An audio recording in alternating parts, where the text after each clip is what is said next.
कभी आगे बढ़ नहीं सकता है। तो हमको जहनुम में कि हमेशा ये भी हमारे जहन में रखना है, हमको आगे ये बढ़ना है और हम असंगठित नहीं संगठित होने का है। और इसलिए तो जितना जल्दी हो सके हम अपना जातिवादक सरनेम को फेंक दे और हम ये बौद्ध धर्म के राष्ट्रीय बौद्ध महासभा के निर्देश के अनुसार ये बौद्ध धर्म के ये जो है समुद्र में हम डूब जाए और महासमुद्र बन जाए, तब हम देश में कुछ उथल पुथल कर सकते हैं।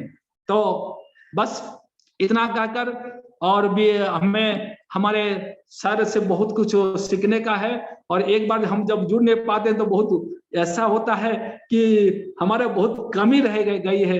हम जो जानने का है, जो सीखने का सीख नहीं पा रहे हैं। और हमारा आरबीएम में एक सही में एक नॉलेज यूनिवर्सिटी है और इसका बार बार सभी को इसका जो अपॉर्चुनिटी है ये है, इसका जो लाभान्वित होने का ये मौका कभी ना खोए। इतना कहकर मैं अपने वाणी पर विराम देता हूं। जय भीम, नमो बुद्धाय। साधु साधु साधु।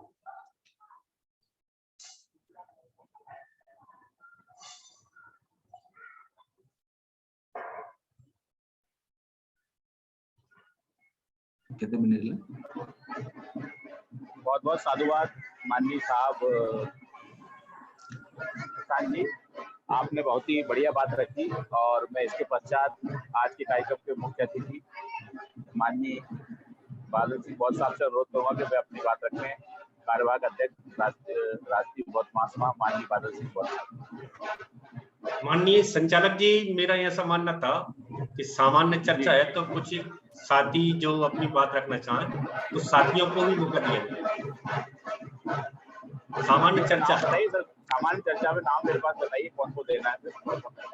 4-5 साथी जो आपको लगते हैं जो बात रखें, उन्हें कुछ साथियों को बुलवाइए। सामान्य चर्चा का उद्देश्य निकल के आ जाए। मेरा सर अनुरोध है कि जो डिसाइड का है कार्यक्रम उसी के साथ चले और आप अपना मार्गदर्शन दें। सामान्य चर्चा बाद में होती रहेगी, आप अपने दिशा निर्देश दें और पूरा देश उसका पालन करेगा, मेरा ऐसा मानना है। तो मेरा आपसे ही अनुरोध है कि आप ही अपनी बात रखें और बाकी किसी के लास्ट में कोई प्रश्न रहेंगे तो आप जवाब दे दीजिएगा, बाकी आप ही रखें सर बात। ठीक है, जैसा आपका आदेश। जी जी सर, अनुरोध है। संगठन में नियमों का बहुत महत्व है। महाकारुणिक तथागत गौतम बुद्ध हमारे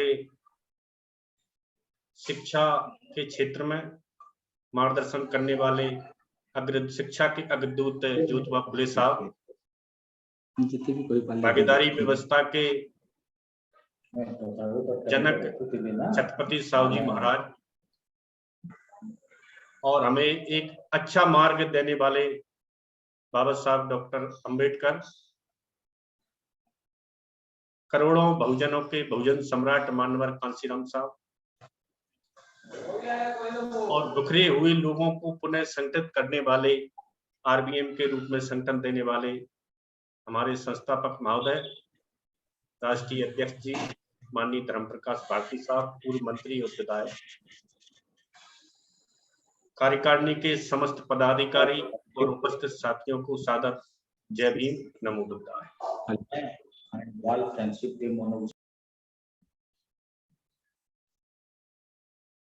तथागत के साहित्य में ऐसा बताया गया है, जो उनके गॉस्पेल है, वचन है, गॉस्पेल, बुद्धा गॉस्पेल, ये बुद्ध के वचन हैं। बुद्ध ने कभी ऐसा बोला होगा। वचन और कथन में बहुत अंतर होता है। कथन का आशय होता है कि उन्होंने खुद अपने हाथ से लिखा है। जब भी हम कभी कोई बयानबाजी कहीं किसी को देते हैं, बयान रिकॉर्ड कराते हैं, तो वो कथन होते हैं, और कोई बात हम बोलकर कहीं पहुंचाते हैं तो वो गॉस्पेल होता है, वचन। तो बुद्ध के वचनों में ऐसा कहा गया है कि बुद्धों का होना सुखकर है और बुद्धों की संगति होना सुखकर है।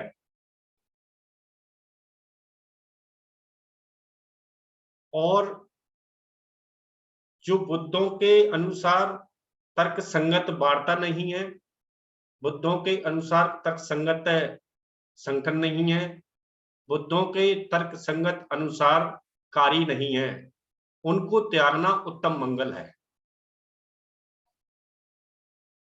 बुद्धिज्म के अनुसार जो संगठन नहीं है, बुद्धिज्म के अनुसार जो संगठन के कार्य योजना नहीं है, बुद्धों के अनुसार जो समाज जागृति का कार्य नहीं है, उनको त्यागना ही उत्तम मंगल है, क्योंकि हम उनसे जीत नहीं सकते।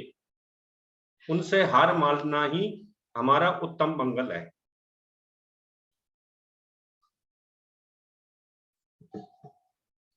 जब हम राष्ट्रीय बौद्ध महासभा के कार्य को करने जाते हैं, मैं भी जाता हूं और आप भी जाते हैं, तो कई हमारे साथियों से बहस होने की संभावनाएं बनी रहती हैं। तो बहस करने से हमारा समय बर्बाद होता है। हमें समय बर्बाद नहीं करके चलना है। और अगर कोई हमसे बहस करता है और तर्क संगत पर चर्चा नहीं करता है और बहस के आधार पर वो ये सोचता है कि ये वो मैं बात कर रहा हूं भाई सबसे अच्छी बात है, और जो बात जो सामने वाले साथी रख रहे हैं ये बात के कोई मायने नहीं है।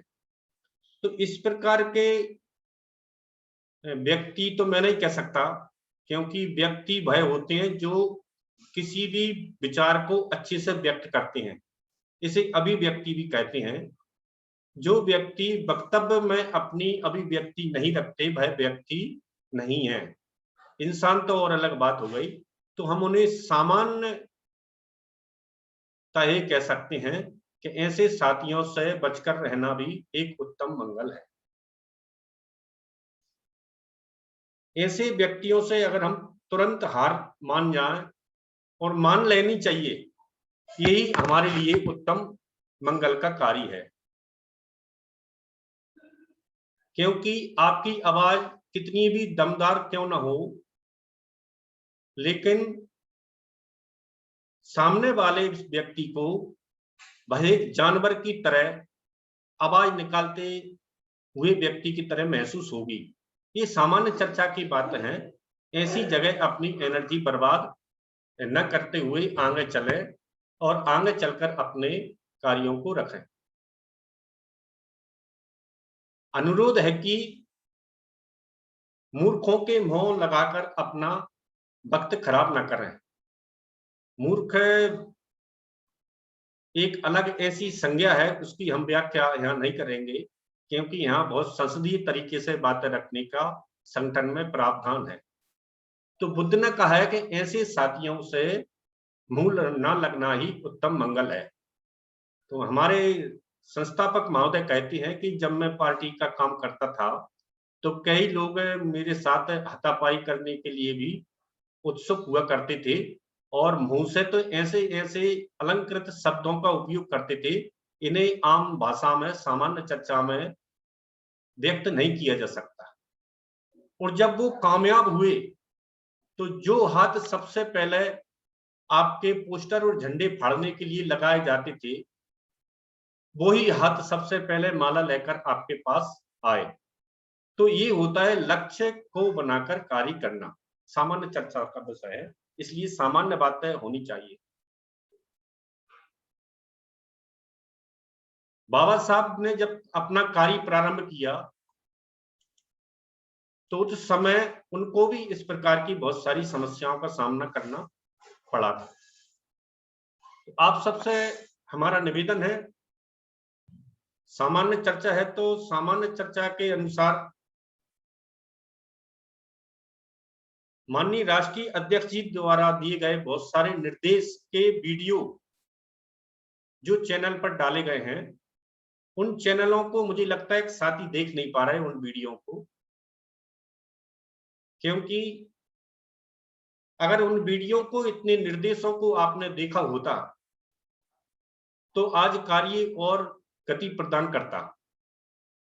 कई बार बहुत अच्छे अच्छे विचार राष्ट्रीय अध्यक्ष महोदय द्वारा रखे गए हैं, बहुत बार पिछले 12 वर्षों से अच्छे अच्छे विचार, कार्य करने के विचार राष्ट्रीय आचार्य जी द्वारा भी रखे गए हैं, लेकिन उन विचारों को जब हमने नोट किए डायरी में तो हम उनको पढ़ते नहीं हैं, क्योंकि जो लोग अगर हम पढ़ते तो आज तक किसी भी व्यक्ति का मेरे पास फोन नहीं आया। मैं 1.5 साल से देख रहा हूं कि ये बात आचार्य जी ने कहां से बोली है, कौन सी किताब से है, इसका सही अर्थ क्या है, ये अध्यक्ष जी ने ये बात बोली है तो इसका सही अर्थ क्या है, इसे क्यों बोला गया है, इसका कार्य करने से क्या संबंध है। तो मेरा आपसे अनुरोध है कि आप जो भी नोट करते हैं, बहुत सारे साथी हमारे नोट करते हैं, जब हमारे राष्ट्रीय अध्यक्ष जी बोलते हैं तो बहुत सारी बातों को आप नोट करते हैं, लेकिन नोट करने के बाद रख देती हैं। ये सामान्य आदत पड़ गई है, मेरी भी आदत है। मैं ये नहीं कह रहा कि मैं सब पढ़ता हूं, मेरी भी आदत है, लेकिन कभी ना कभी उनको पढ़ते रहना चाहिए। मेरे पास राष्ट्रीय बौद्ध महासभा जब से मैंने ज्वाइन किया है 2009 से आज तक के पूरे नोट मेरे पास सुरक्षित हैं, और कभी कभी मैं उनको पढ़ता भी हूँ निकाल कर, और पढ़कर उनमें से कुछ नोट्स बनाकर छोटे छोटे स्टिकर बनाकर मैं डालता भी हूँ। ये एक सामान्य कार्य करने का तरीका है। आप सबसे भी मेरा अनुरोध है कि जो राष्ट्रीय अध्यक्ष जी द्वारा संदेश दिए जाते हैं, या तो आपने उनको नोट किए होंगे, अगर नोट नहीं किए हैं तो उन संदेशों को आप यूट्यूब के जो चैनल है उस पर देखकर दोबारा समझिए, क्योंकि सुनने से बहुत लाभ होता है, पढ़ने से और लिखने से उतना लाभ नहीं होता जितना लाभ सुनने से होता है। ये संज्ञाहन और ये वेबिनार की चर्चा इसलिए बार बार की जाती है क्योंकि सुनने से बहुत फायदा होता है। राष्ट्रीय अध्यक्ष महोदय ये कई बार बुद्ध धम्मा के वाचन के अंत में अपने उद्बोधन में कह चुके कि सुनने से सबसे बड़ा फायदा होता है। और हमारे राष्ट्रीय अध्यक्ष महोदय स्पीकर लगा के अलग से सुनते हैं अच्छी आवाज में, क्योंकि उनको कौन सा शब्द कब बुद्ध धम्मा का काम आ जाए और कौन सी जगह बोलने के लिए काम आ जाए, तो बहुत अच्छे तरीके से सुनना चाहिए। तो राष्ट्रीय अध्यक्ष जी के जितने भी संदेश हैं हम उनको YouTube पर जो पढ़े हैं वीडियो उनको सुने, और आपने नोट किए हैं उनको पढ़ें, और फिर पढ़ने में कहीं दिक्कत आ रही हो तो हमारे राष्ट्रीय अध्यक्ष जी से उन शब्दों के बारे में फोन करके पूछ सकते हैं, मुझसे भी उस संबंध में फोन करके पूछ सकते हैं, और राष्ट्रीय आचार्य जी से भी फोन करके पूछ सकते हैं, और हमारे वरिष्ठ साथी जो लंबे समय से हमारे साथ लगे हुए हैं उन पर भी आप चर्चा करके पूछ सकते हैं। क्योंकि ये सब पर जोर क्यों दिया जा रहा है, तथागत ने 2 बातें ऐसी बोली हैं कि व्यक्ति जैसा सोचता है वैसा ही करता है, और जैसा करता है वैसा ही बनता है। तो इनको 2 छोटी छोटी कथाओं के रूप में रखा है, मैं इनको रख रहा हूं कि व्यक्ति जैसा सोचता है वैसा बन जाता है। तो ये कथा एक राजा था, और राजा के पास एक बहुत बड़ा हाथी था, और वह हाथी हमेशा युद्ध में राजा को अच्छे तरीके से निकाल कर लाता था। जब भी कोई युद्ध होता था तो राजा उसी हाथी पर बैठकर जाता था, और उस हाथी पर बैठकर जितने भी युद्ध उस राजा ने लड़े उस सभी युद्धों में विजय हुआ। समय के चलते चलते अपनी आयु के अंतिम पड़ाव पर हाथी पहुंच चुका था, और वह बया अवस्था को पहुंच गया था, वृद्ध हो चुका था। तो एक बार वह हाथी एक दलदल में फंस गया। दलदल में फंस गया तो उसे निकालने के लिए राजा ने बहुत प्रयास किए, क्योंकि राजा को वह बहुत प्रिय था वह हाथी, लेकिन उस हाथी को नहीं निकाल पा रहे थे। तो उसी समय तथागत का काफला जो भिक्षु संघ के साथ निकले थे, आसपास कहीं विचरण विहार करते हुए निकल रहे थे वो। तो राजा ने कहा कि इसे निकालने की युक्ति बुद्ध के पास जरूर होगी, क्योंकि उनके पास सभी प्रकार की युक्तियां हैं, सभी समस्याओं के हल बुद्ध के पास होते हैं। तो राजा कुछ मंत्रियों के साथ तथागत के पास पहुंचते हैं और पूरी घटना को वृत्तांत से सुनाते हैं। तो तथागत कहते हैं कि मुझे उस जगह ले चलो जहां हाथी दलदल में फंसा हुआ है। तो पूरी कहानी उनको बताई गई थी कि ये युद्ध के समय राजा को बहुत सारी विजय दिलाई हुई है, ये हाथी राजा को बहुत पसंद है, इसलिए इस हाथी का संरक्षण करना राजा साहब चाहते हैं। तो तथागत ने कहा कि युद्ध में जो ढोल नगाड़े बजते थे, उन ढोल नगाड़ों को लाइए और आप बजाइए।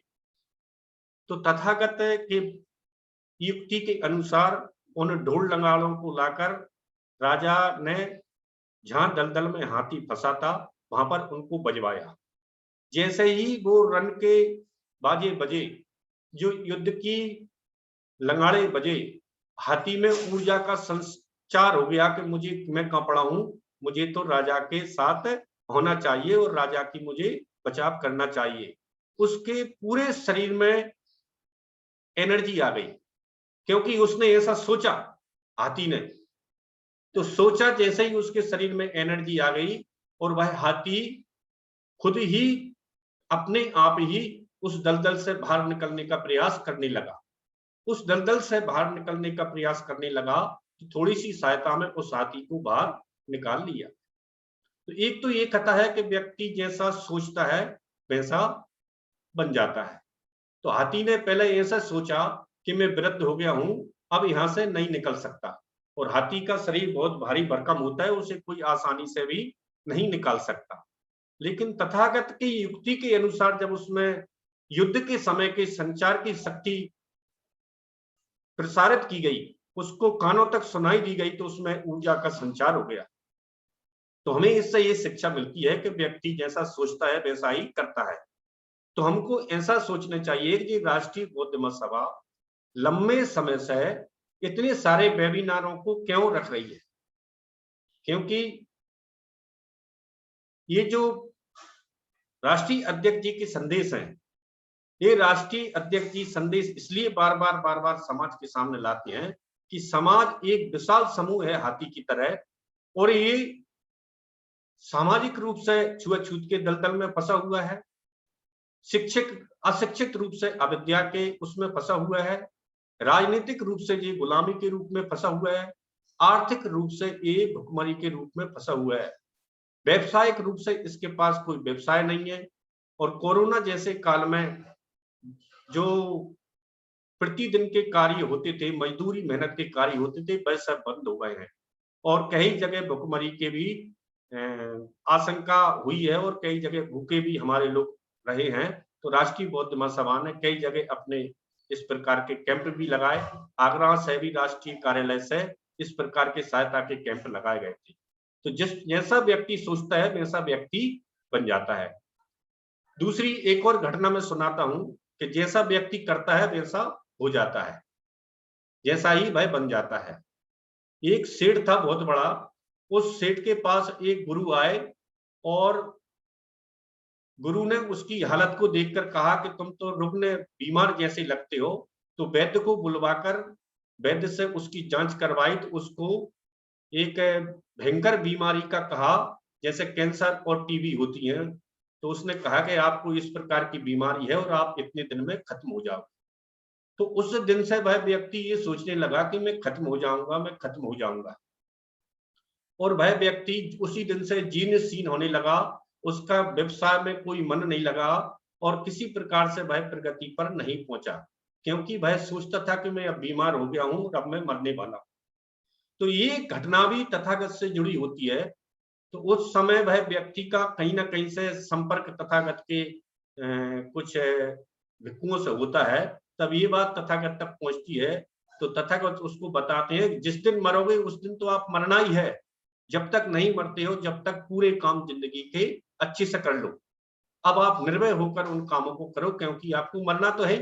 अब डर किस बात का, आपको तो खुश होना चाहिए कि मैं इतने दिन में मर जाऊंगा, तो और अच्छे से काम कर लो। तो उस दिन से उसने ये कामों को, मरने का भय उसके अंदर से निकल गया, और वह अच्छा खाने लगा, अच्छा काम करने लगा, और दुगनी संचार से करने लगा कि मुझे काम को जल्दी निपटाना है। तो जैसा व्यक्ति सोचता है वैसा व्यक्ति करता है, और जैसा व्यक्ति करता है वैसा व्यक्ति बनता है। तो हमको जो निर्देश दिए जा रहे हैं बार बार वेबिनार में, आपका महत्वपूर्ण समय लिया जा रहा है। ये समय इसलिए लिया जा रहा है कि पिछले 2500 वर्षों से ये कार्य तथागत से लेकर और मानवर कांशीराम साहब तक जन जागरूकता के लिए चलाए जाते हैं। और आपको जो बाबा साहब ने कहा है कि निर्माण के आधार पर आपको हुक्मरान बनाना ही तथागत का उद्देश्य था, मेरा भी यही उद्देश्य है और मानवर कांशीराम साहब का भी यही उद्देश्य था। आज बिखराव की स्थिति ऐसी पड़ी हुई है कि राष्ट्रीय बौद्ध महासभा भी चाहती है कि मानवर साहब जैसा करते थे, हमारे राष्ट्रीय अध्यक्ष महोदय साहब भी ये चाहते हैं कि जैसा मानवर साहब ने चाहा था कि सामाजिक कार्य भी राजनीतिक कार्यों से पहले चलना चाहिए। हमारे एमपी एमएलए बने या न बने, लेकिन सामाजिक कार्य अपनी गति से नहीं रुकना चाहिए। अब सामाजिक कार्य करते करते हमें क्या कंफ्यूजन हमारे उसमें डाल दिया जाता है, जातियों के काम हम करने लगते हैं। किसी ने जाटा महासभा बना ली, किसी ने कोली महासभा बना ली, किसी ने पिछड़ा वर्ग महासभा बना ली, किसी ने ओबीसी क्षत्रिय महासभा बना ली, किसी ने और दूसरी महासभा बना ली। ये सामाजिक कार्य नहीं है, ये आपको दूसरे रूप में अघोषित विषमतावादी व्यवस्था के कार्य हैं। इनको हम बहुत अच्छे तरीके से करते हैं और कहते हैं कि मैं जब से होश संभाला है साहब, मैं सामाजिक कार्य कर रहा हूं। जबकि ये नियम अनुसार तो ये है कि जब से आपने होश संभाला है, जब से आप सामाजिक कार्य के विपरीत ही चल रहे हैं, राष्ट्र के कार्यों के विपरीत ही चल रहे हैं। तो आप सबसे मेरा निवेदन है कि जो भी संदेश आपने लिखे हैं उनको पढ़िए, बार बार पढ़िए, और पढ़कर आपको क्या समझ में आया है भाई अपने पड़ोसियों को बताइए, अपने रिश्तेदारों को बताइए, अपने दोस्तों को बताइए, और जहां तक जो व्यक्ति आपको इस बात को समझने में सबसे अग्रणीय दिखे उसको समझाइए। तथागत ने जब अपना पहला धम्म उपदेश 5 परिव्राजकों को दिया तो 5 परिव्राजकों में से एक परिव्राजक को ही समझ में आया था, उनका नाम था कौंडिन्य। 4 को समझ में नहीं आया था। पहली बार का जो तथागत का उपदेश था इसी पतन सारनाथ में जो दिया गया था, तो उसमें 5 जो साथी थे उनमें से एक साथी को अच्छे से समझ में आया था। 3-4 साथी कहीं कोई इधर देख रहा था, कहीं कोई अपने चेहरे की भाग भंगिमा, जो चेहरे की वो होती है, शरीर की बनावट होती है, एक्शन होता है, उससे बुद्ध को ऐसा लगा कि ये व्यक्ति नहीं समझ रहा है। सिर्फ आंखों में आंखें मिलाकर आई कांटेक्ट के साथ जो कौंडिन्य परिव्राजक थे वो उनको अच्छे तरीके से सुन रहे थे। जब अंत तक उन्होंने पूरा मध्यम मार्ग सुना, त्रिशरण सुना, पंचशील सुना, अष्टशील सुना, 10 पारमिताएं सुनी, तो फिर अंत तक वो आई कांटेक्ट में बने रहे। तो फिर अंत में बुद्ध ने कहा कि यही मैं आपसे कहना चाहता हूं, यही मध्यम मार्ग है। फिर बाद में उन्होंने भी और सुना, सुनने के बाद उस पर अच्छे तरीके से अमल करना ही सच्चा मार्ग है, सही मार्ग है, जिसमें हम कहते हैं कि बुद्धम्मं शरणं गच्छामि, यानी कि मैं सही मार्ग की शरण में जाता हूं। तो सही मार्ग क्या है? मध्यम मार्ग, जो बुद्ध ने अष्टांगिक मार्ग ही मध्यम मार्ग है उसमें समझाया है। और पहला सबसे जो प्रिंसिपल है बुद्धं शरणं गच्छामि, तो जो हमारे दिमाग की जो अशुद्धियां हैं, इम्प्योरिटीज ऑफ माइंड, इनको डिलीट मारना ही बुद्धं शरणं गच्छामि है। इसका हिंदी में अर्थ है मैं ज्ञान की शरण में जाता हूं, या मैं ज्ञानी पुरुषों की शरण में जाता हूं। ज्ञान तो किताबों में है, तो किताबों को पढ़कर कोई डायरेक्ट ज्ञानी नहीं बनता जब तक ट्यूटर आपको न मिले, जब तक आपको ट्यूशन न मिले। तो ये राष्ट्रीय बौद्ध महासभा एक कोचिंग है और इसके ट्यूटर हमारे राष्ट्रीय अध्यक्ष महोदय, राष्ट्रीय आचार्य महोदय हैं। तो मेरा आप सबसे निवेदन है कि आप जब भी राष्ट्रीय बौद्ध महासभा के या किसी भी संगठन के उसमें बैठे तो एक शिक्षक के सामने बैठे हुए